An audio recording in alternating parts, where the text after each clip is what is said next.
Hi everyone, I'm Amrita and welcome to my channel Fries and Shine. Here you will find evidence-based, no-nonsense, nutrition-related information.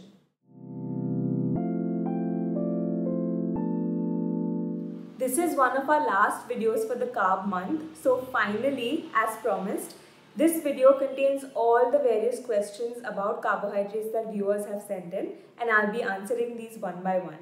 So here goes. Just a really quick note, I'm going to do my best to interpret these questions the way you may have meant it, and so I'll be answering them the way I understood them. If that's not how you meant it, I really apologize, and please do reach out to me once again for some more clarity on your question.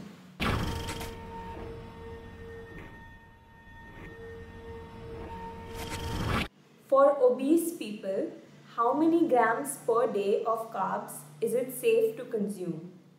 So I assume this is a concern because we've so often and so commonly heard that carbs make us gain weight. But if you've seen my previous videos from this month, you now know that this is not the case, and it's more about the quality of carbs that you have that determine whether or not you'll gain weight. Also remember, fiber is a carb, and fiber helps a lot with the feeling of fullness, which can actually play a really important part when it comes to weight management. It may not be helpful to look at the number of grams of carbs though, for two main reasons. Number one, it's impractical and unsustainable to do so in the long run. And secondly, it's not only carbs, but when it comes to weight management, it's the overall number of calories that you're eating from your food that determines whether or not you will lose weight. So technically, you could eat only carbs in every meal and you would still lose weight if the number of calories overall that you were eating was less than what your body needs. Of course, how this will affect your weight is a whole other story. But still, if you feel like you need to count carbs, I would suggest working with a nutritionist or a dietitian to help you personalize your requirement for your needs. How to consume carbs while still being in a calorie deficit? So when you say carbs here, I assume you're talking about starches and sugar, because fiber and calories is not something that we really need to consider when we're talking about weight management. So if you have no underlying health condition, I normally suggest that 1/4 of your plate at meal times should consist of some kind of starch or sugar. So this could either be roti, rice, bread, pasta, or even fruit. And half of your plate should be full of vegetables, and the remaining 1/4 of your plate should be some kind of protein. The vegetables and the protein will add a lot of fullness to your meal without adding extra energy, and in this way, they may be able to give you the calorie deficit that you need to manage your weight. Throughout the rest of your day, I would really just look at your snacking and exercise patterns to see when it would be best to add in some carbs. And remember, you do need carbs in your life and in your diet because these are some sources of extremely important vitamins like your B vitamins and also minerals like magnesium and iron. How much is too much? Unfortunately, this is a really tough question to answer because the amount of carbohydrates that people should be eating really varies from person to person. And again, it's much more about the quality of the carb that you're eating rather than just the quantity. That being said, there are some red flags which may indicate that you're eating too many carbs. First, your blood sugar values. Your blood sugars are maintained in a pretty tight range, so if you see variations above this range, it may be that your diet is causing some issues. Second, your triglyceride values. So triglycerides are a kind of fat found in the blood, and if you see high triglyceride values, again, these can be impacted by the carbs in your diet, so you may want to have a look. Feeling very hungry really quickly can also be a sign that you're eating too many carbs, because carbs don't necessarily keep you very full for very long, so you tend to get hungry very often. Please note though that all of these can also have other reasons why they occur. So if you are experiencing any of these signs and symptoms, it's really important to look at every single variable that can affect these. What's the best time to have carbs? Again, this is very specific and varies from person to person, but here are some situations where you almost always want to ensure that there is some form of carbohydrate that you're eating. Number one is first thing in the morning when you wake up. because you've been fasting all night, so your body stores are empty, and you want to give yourself some carb-rich food so that your body can use this as an instant source of energy to jumpstart the day for you. Secondly, as a pre-workout snack. So again, because carbs are instant fuel for your body, you want to give your body the fuel it needs to last you while you're exercising. So carbs in your pre-workout meal are a must. And lastly, in your post-workout meal. So once you finished exercising, all your body glucose and glycogen stores are empty and you need to replenish these. This is what the job of the carbohydrate in your post-workout meal is. Also, all of us know that protein is really important for recovery post-workout, and the carb in your post-workout meal actually helps your body to use this protein better. So it's really important that you have some post-workout. Do more carbs equal more cholesterol? Yes, it can. So 3 things happen in your body when you eat carbs.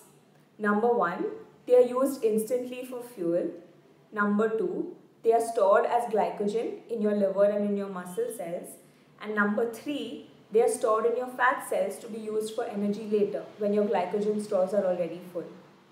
So yes, the carbs you eat can impact your cholesterol, but again, this only happens in light of excess carbs when you're eating more energy than your body needs. Of course, cholesterol can also be directly impacted by the kind of fat that you're eating in your diet. Carbohydrates in the short term or acutely can even impact your blood triglyceride levels, which is another kind of fat that's present in blood. This is why if you've ever had your cholesterol tested, they'll always ask you to come in on an empty stomach because the carbs that you eat in your meal can impact your blood triglyceride values. Which is better for you, glucose or fructose?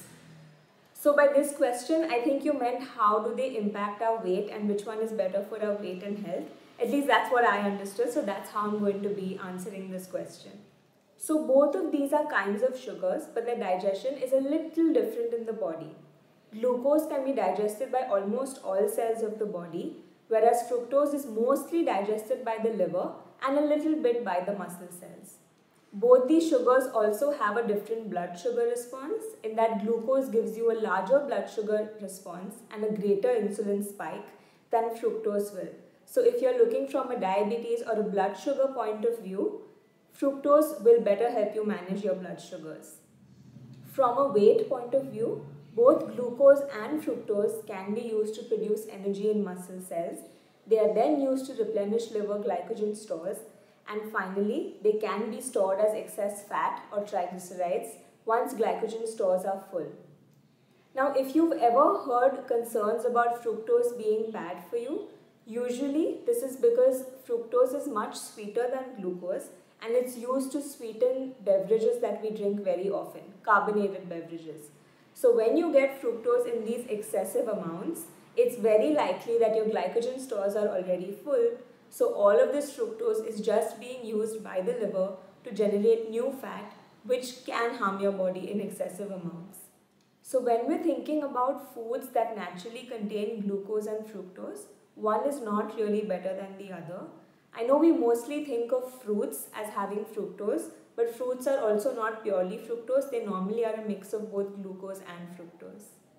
How can you nutritionally correct for the dawn phenomenon? The dawn phenomenon refers to a rise in our blood sugars between about 2 a.m. and 8 a.m. in the morning. This is an absolutely normal process and it happens to everyone due to the presence of hormones like growth hormone and epinephrine. These are the hormones that help our body do the repair work that it does when we're sleeping. So most of us who have a healthy pancreas and regular insulin function, we're able to adjust for this slightly high rise in blood sugar with the appropriate insulin response. But in some people who have impaired insulin function, like people who have diabetes, they are not able to secrete the required amount of insulin for this slightly high blood sugar, which is why they may occasionally wake up with a high fasting blood sugar. Some strategies that may help with the dawn phenomenon in people who have diabetes are: number 1, restricting carbs at dinner. This will happen on a trial and error basis, of course, and no one size fits all. But try and make sure as much as possible that your post-dinner blood sugar values are within the blood sugar range set for you by your doctor. Number 2, avoiding a high fatty meal at dinner.